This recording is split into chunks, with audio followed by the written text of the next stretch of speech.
Hi friends, இன்றைக்கி வீடியோவில் நம்ம பார்க்கக்கூடிய ஒரு ஹெல்த்தியான ப்ரோட்டீன் அதிகமாக இருக்கக்கூடிய ஒரு பிரேக்ஃபாஸ்ட் ரெசிபி தான். என்னோடய ஸ்டைலில் அதை எப்படி செஞ்சதுன்னு பார்த்துடலாம். அதுக்கு ஃபஸ்ட்டு பச்சைப்பயிறு எடுத்துருக்கிறேன். ஒரு கப்பு எடுத்திருக்கேன். ஒரு கப்புக்கு 240 கிராம் கிடைக்குது. இதை ஒரு பவுலில் சேர்த்துடலாம். ஒரு கப்புக்கு 2 டேபிள் ஸ்பூன் பச்சரிசி இல்லைன்னா சீரக சம்பா அரிசி 2 டேபிள் ஸ்பூன். இது ரெண்டையும் சேர்த்துட்டு நல்லா 2 தடவை 3 தடவை நல்லா அலசி வடிகட்டிட்டு ஊற வைக்கிறதுக்கு அதோட தண்ணி சேர்த்துக்கலாம். பருப்பு எவ்வளோ இருக்கோ அது போல் ஒரு 2 மடங்கு நம்ம தண்ணி சேர்த்து அதை அப்படியே ஒரு 3 மணி நேரம் 4 மணி நேரம் மூடி வச்சிடலாம்.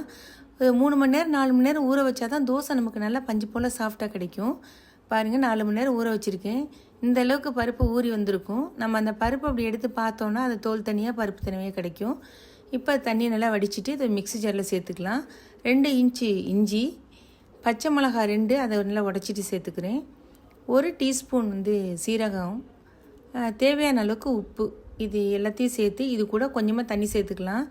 தண்ணி நான் இப்போ 2 கப்புக்கு 200 ml தண்ணி எடுத்திருக்கேன். அது ஒரே அடியாக சேர்க்காமல் கொஞ்சம் கொஞ்சமாக சேர்த்து இது போல் நல்லா நம்ம பேஸ்ட் மாதிரி அரைச்சி எடுத்துக்கலாம்.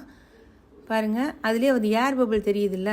நம்ம அந்த மாவெல்லாம் அரிசி மாவெல்லாம் நம்ம இட்லிக்கு அரைச்சோன்னா அதை புளிக்க வச்சா தான் அந்த ஏர் பபிள் வரும். இது நம்ம 4 மணி நேரம் ஊற வச்சதுனால நமக்கு அரைச்ச உடனே நமக்கு கிடச்சிரும். இதை அப்படியே ஒரு பவுலுக்கு ட்ரான்ஸ்ஃபர் பண்ணிவிட்டு இப்போ தோசை ஊற்றிட வேண்டியதான்.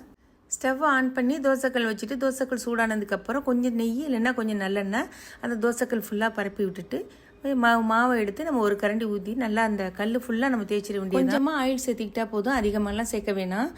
ஆயில் சேர்த்துட்டு அதை அப்படியே மூடி வச்சிடலாம். ஸ்டவ் மீடியம் ஃப்ளேம்லேயே இருக்கட்டும். 1 நிமிஷம் தான். 1 நிமிஷம் கழித்து மூடியை திறந்துட்டு மறுபடியும் திருப்பி விட்டுடலாம். நம்ம திருப்பி விட்டாலும் 1 நிமிஷம் இருந்தால் போதும். தோசை நல்லா சாஃப்டாக நல்லா கிறிஸ்பியாகவும் இருக்கும், சாப்பிட்றதுக்கு ரொம்ப ஹெல்த்தியாகவும் இருக்கும். இதை அப்படியே எடுத்து இன்னொரு பிளேட்டில் வச்சுட்டு மீதம் இருக்க எல்லா மாவையும் இது போல் தோசையாக ஊற்றி எடுத்துடலாம். இதை நம்ம தேங்காய் சட்னி இல்லைன்னா தக்காளி சட்னி 2ல் எதுக்கு நம்ம காம்பினேஷன் போட்டு சாப்பிட்டாலும் சூப்பராக தான் இருக்கும். இந்த வீடியோ உங்களுக்கு பிடிச்சிருந்துச்சின்னா நீங்களும் ட்ரை பண்ணி பாருங்கள்.